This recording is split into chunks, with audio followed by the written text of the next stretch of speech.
Melaksanakan riset pemasaran dan meramalkan permintaan. Merancang dan melaksanakan riset pemasaran yang efektif serta meramalkan permintaan pasar dengan akurat sangat penting dalam mengembangkan bisnis yang sukses. Pengenalan riset pemasaran. Riset pemasaran adalah proses yang sistematis untuk mengumpulkan, menganalisis, dan menginterpretasikan informasi yang relevan dengan pasar dan pelanggan. Hal ini membantu perusahaan memahami kebutuhan dan preferensi pelanggan, serta identifikasi peluang dan tantangan dalam pasar. Di sini, saya akan memaparkan materi mengenai metode-metode riset pemasaran. Yang pertama, ada riset kualitatif, yaitu riset yang melibatkan pengumpulan data yang tidak terstruktur melalui wawancara, observasi, studi kasus untuk mendapatkan wawasan mendalam tentang perilaku dan preferensi pelanggan.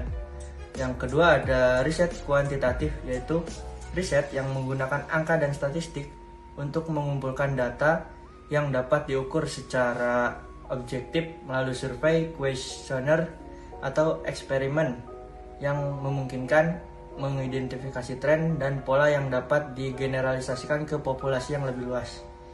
Lalu yang ketiga ada riset pasar sekunder, mengumpulkan data yang sudah ada seperti laporan industri, studi kasus yang telah diselesaikan sebelumnya, atau informasi publik untuk menginformasikan keputusan bisnis.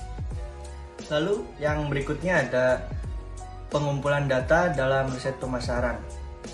Yang pertama adalah kegiatan survei. Kegiatan survei ini adalah kegiatan yang mengumpulkan pendapat dan persepsi pelanggan melalui kuesioner atau wawancara untuk memahami preferensi dan kebutuhan para pelanggan. Yang kedua ada observasi, yaitu kegiatan yang mengamati perilaku pelanggan secara langsung di tempat penjualan atau melalui pengamatan online untuk memperoleh wawasan tentang kebiasaan dan preferensi mereka. Lalu yang ketiga ada studi kasus, yaitu melakukan analisis mendalam tentang sekelompok pelanggan atau segmen pasar tertentu untuk memahami masalah dan solusi yang relevan untuk masalah mereka. Saya ingin menjelaskan analisis data riset pemasaran. Setelah data dikumpulkan, analisis data dilakukan untuk mengidentifikasi pola, tren, dan wawasan yang bermanfaat. Dengan menggunakan metode statistik dan teknik analisis data, informasi yang berharga dapat diekstraksi untuk mendukung pengambilan keputusan bisnis yang efektif. Selanjutnya, meramalkan permintaan pasar. Tren sejarah, meninjau data historis permintaan pasar untuk mengidentifikasi tren yang berulang dan menggunakannya sebagai acuan untuk meramalkan permintaan masa depan. Kondisi ekonomi, menganalisis indikator ekonomi seperti pertumbuhan BDP dan tingkat pengangguran untuk memprediksi kekuatan ekonomi yang dapat mempengaruhi permintaan pasar. Teknologi dan inovasi, mengikuti perkembangan teknologi dan inovasi di industri terkait untuk melihat bagaimana hal-hal tersebut dapat mempengaruhi permintaan pasar secara signifikan. Faktor-faktor yang mempengaruhi permintaan. Harga produk, harga yang kompetitif dan rentan yang dapat dijangkau oleh pelanggan potensial akan mendorong permintaan pasar.